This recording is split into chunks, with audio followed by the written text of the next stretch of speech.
MacGuffin, Fred MacGuffin reviews with spoilers. Oh yeah. Harry and Tonto, 1974. Directed by Paul Mazursky. Now he's also directed Bob and Carol and Ted and Alice, Alex in Wonderland, Bloom in Love, and Unmarried Woman. Next stop, Greenwich Village, Moscow on the Hudson, Down and Out in Beverly Hills, Moon over Parador, Enemies, a Love Story, Scenes from a Mall, The Pickle, and Faithful. So yes, as you can hear, great filmography there. I've seen Down and Out in Beverly Hills, and I haven't seen it in a while, but I enjoyed it, and yeah, so I might check it out again. So yeah, this director is very talented, and I really enjoyed this movie. And MVP in this, Art Carney, who plays Harry, and he's been in Firestarter, Last Action Hero, Going in Style, Star Wars Holiday Special, Jackie Gleason Show, and The Honeymooners. And he also won an Oscar for his performance in this. And yeah, I never heard of this movie till I watched it on Talking Pictures, which is a satellite channel in Europe. And yeah, this was a surprise. Yeah, it's like a hidden gem of a movie. Nothing big happens in it. We're just following the life of Harry, who's a retired school teacher, and he lives in New York. Okay, let's talk about this. Let's get into the guff. So Harry lives in New York. He goes through all the problems of most people, watching out for cars crossing the street. He has his cat, his friend Tonto, who he walks around with on a lead. And he's got a problem. They're knocking down his building and he doesn't want to leave. And they've gone through every legal avenue. And it's not a great neighborhood by the looks of things. There's a scene of him getting mugged. And so yeah, it's probably not a great neighborhood to be living in at his age. I think his age is 70 in this, so I can relate being an old geezer as well. And yeah, everyone gets old, by the way, so you think maybe this movie doesn't have anything I can relate to. Well, someday you will. I never thought I'd get this old. So yeah, so his apartment block building is being torn down for a car park, and we see scenes of him sitting in his sitting room with it. It looks like he's not going to move out at any time soon. He's trying every legal avenue to stay there. And lo and behold, the day comes. We see people outside, police officers. We see construction workers, and his son arriving to get him out of there. Obviously, yeah, it's game over. He has to get out of the building. So we cut to Harry leaving with his furniture and going to his son's house. And his son is Bert. So Harry has 3 children. His wife has passed away, and this is the first child we get to know and go to visit with Harry. So yeah, we're seeing before this happened, we're seeing Harry talking to his friends out in the park, and so yeah, just getting to know a lot about Harry. And by the way, Art Carney is the keystone of this movie. It's a really likable character, and I get the vibes that Art Carney was a really likable actor as well. It sort of flows through him in this. So Bert is played by Philip Bruns, and he was also in Flashdance, Return of the Living Dead Part 2, The Out-of-Towners, and The Stuntman. So we get to Bert's home, and Harry trying to sort of settle in there for a while, and he's sleeping in the same bedroom as Norman, who is obviously Bert's son.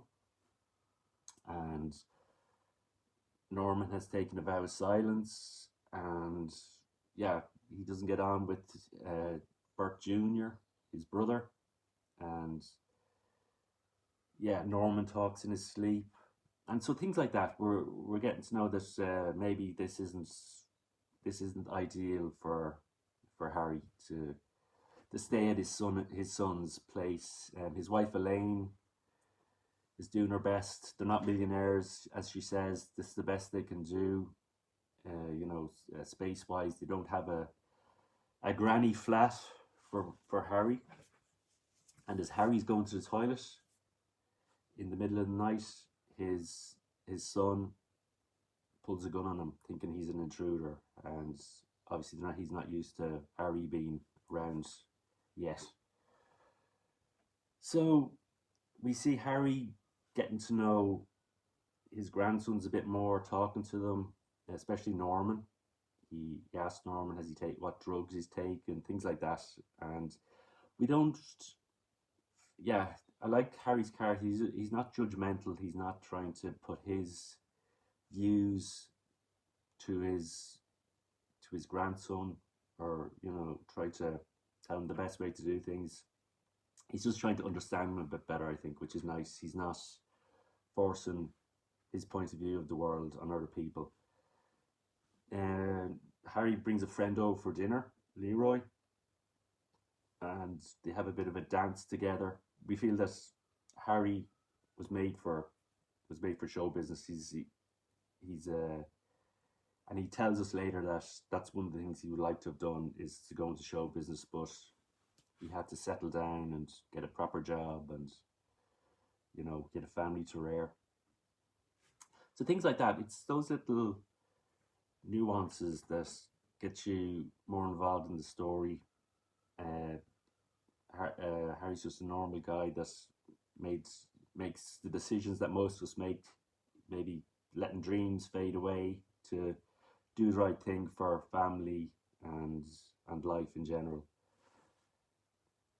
So with the visitation of Leroy, Harry gets into a conversation with Elaine about living conditions, and that every man, Leroy is living with his mother, but he wants his own space, and Harry says that every man should have his own space. And yeah, he gets into a bit of a verbal banter with Elaine, and Elaine says, look, that they're doing the best they can. They're not millionaires. They're doing the best they can do with sleeping arrangements and space they have in the house.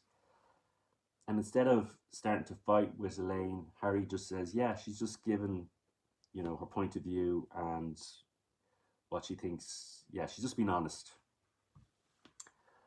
So we have Harry deciding he's going to fly to Chicago and visit his daughter Shirley, and take a break from living with, and this is take a break from living with Bert. And this seems like the start of his voyage, or his journey across America. So it's basically a road trip movie that we get into here. And in the airport, he's got his cat Tonto in a traveling cat box, and he doesn't want the cat disturbed at the security desk. So he has a bit of a, what would you say, bit of a falling out with the people there, and decides to take a bus. He decides to just leave the traveling by air. So Harry is now taking the bus, and he has to, on his bus trip, we hear him talking to people on the bus, and be friendly, meeting people. Bus has to stop Harry gets the bus to stop because Tonto needs to go to the toilet. And when he does that, when the bus driver stops, Tonto goes on a bit of a walkabout. So the bus heads on without him, and Harry buys a car. He hasn't got a license, but he starts picking up hitchhikers and letting them drive if they have a license. And one of the hitchhikers he meets is Ginger. He's a 16-year-old runaway, and they decide to travel together for a while. And he starts talking about his life, that he was a teacher and that he would have liked to be in show business. and then he starts talking about an old flame that he probably still has, what would you say, soft spots for, or he has a flame for, and he decides to go and visit her, and her name is Jessie. And when he goes to visit Jessie in the old folks' home, it's 50 years since they've seen each other. Poor Jessie, her mind isn't where it used to be. She calls Harry Alex. She thinks he's someone else, but they still have these nice moments of dancing, and he brings her roses, and Ginger watches on. And yeah, it's a nice scene where he goes to visit an old flame, and of course the amount of time that's passed by, it's not the visit he was hoping for. And yeah, it's another sad moment in life where someone's personality or someone's memories are gone due to old age. So yeah, very some very tough stuff that bring a tear to your eye if you're not careful. So Harry's got a nice, cool blue old car that he's driving around with Ginger, and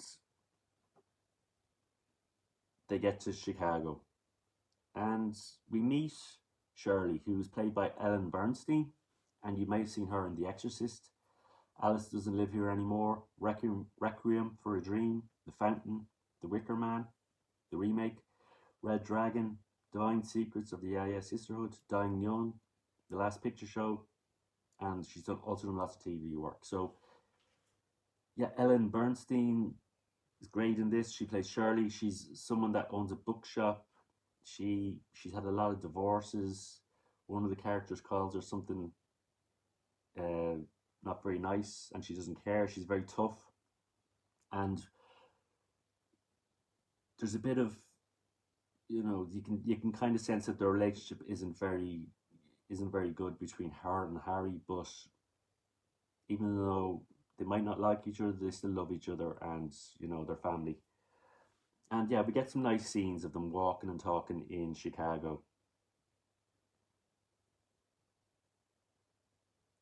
She also says that she's marriage doesn't suit her, and yeah, we get to know his second child, Shirley, a bit more. And after Chicago, we have Harry driving to Arizona. Oh, and in Chicago, Norman is there he's been sent by his father, Bert, to get Harry back to New York. But instead, Norman and Ginger kind of spark up a friendship, and instead of going back to New York, Norman and Ginger decide to go to the commune that Ginger's been talking about. So Harry decides to drive into Arizona. And yeah, I suppose he doesn't want to control. Yeah, I like the way he doesn't want to control the kids.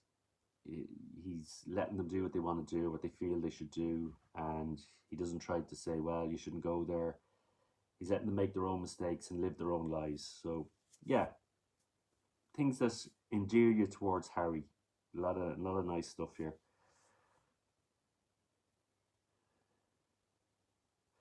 Another character we meet is Wade. He's Wade Carlton, who's he's got a blue Volkswagen van, and he used to sell cats. And obviously Harry's into cats, and now he sells vitamins. And we have some nice banter between them. And he gives Harry a lift. And also Harry starts hiking as well, and he meets. Yeah, I think something happens to Harry's car, and he meets Stephanie, who brings Harry to as far as Las Vegas, where Harry does a bit of gambling and gets into trouble outside a hotel.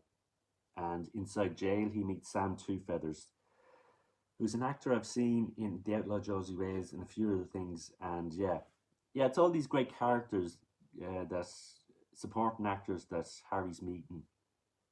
It's really nice the way, I like these other actors that are helping to make this a even better movie.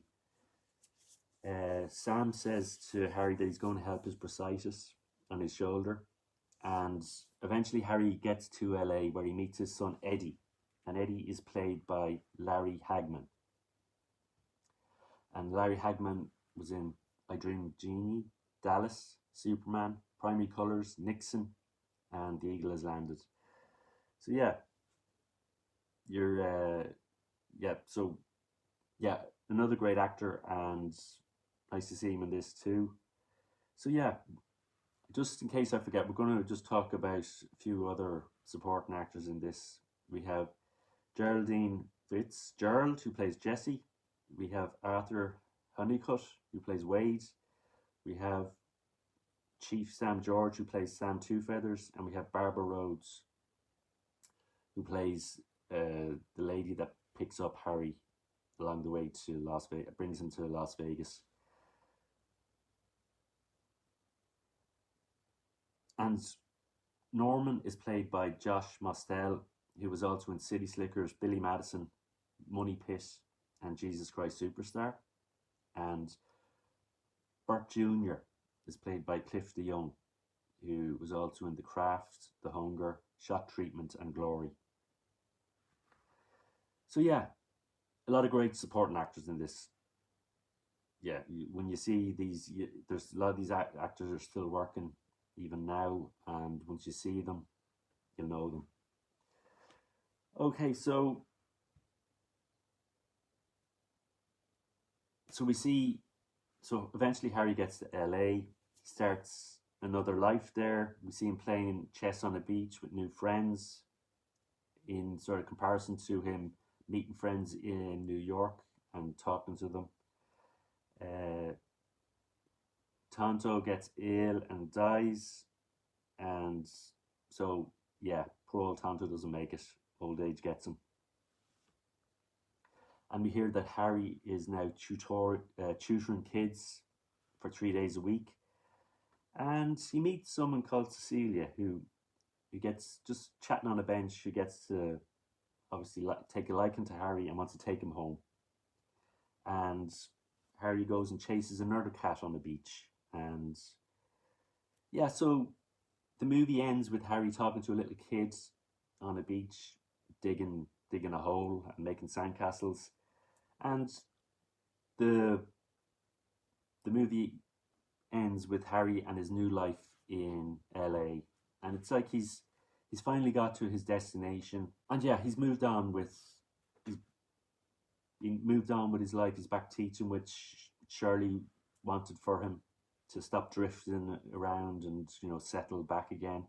And we see some glimmer of hope for Harry. We feel happy that Harry has found a new life for himself, and that he's moving on with another chapter of his life. And yeah, it's a very uplifting tale, and that Harry rolls with the punches. He's not out of the fight yet. He's still fighting, and he's still looking for something new and open to new ideas for his life. And yeah, nice story. And yeah, I can see why Art Carney won the Oscar.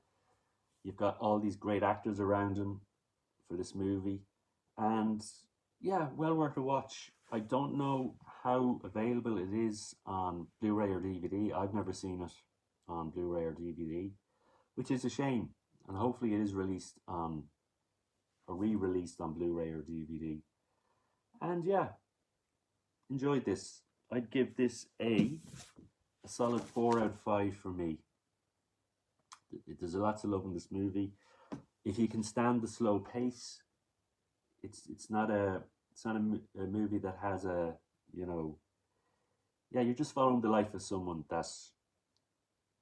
or following the road trip of someone that is at a stage in life where we don't know what's going to happen, or he doesn't either, but he's still open to whatever comes his way. And yeah, Harry and Tonto, give it a watch. I'd recommend this one.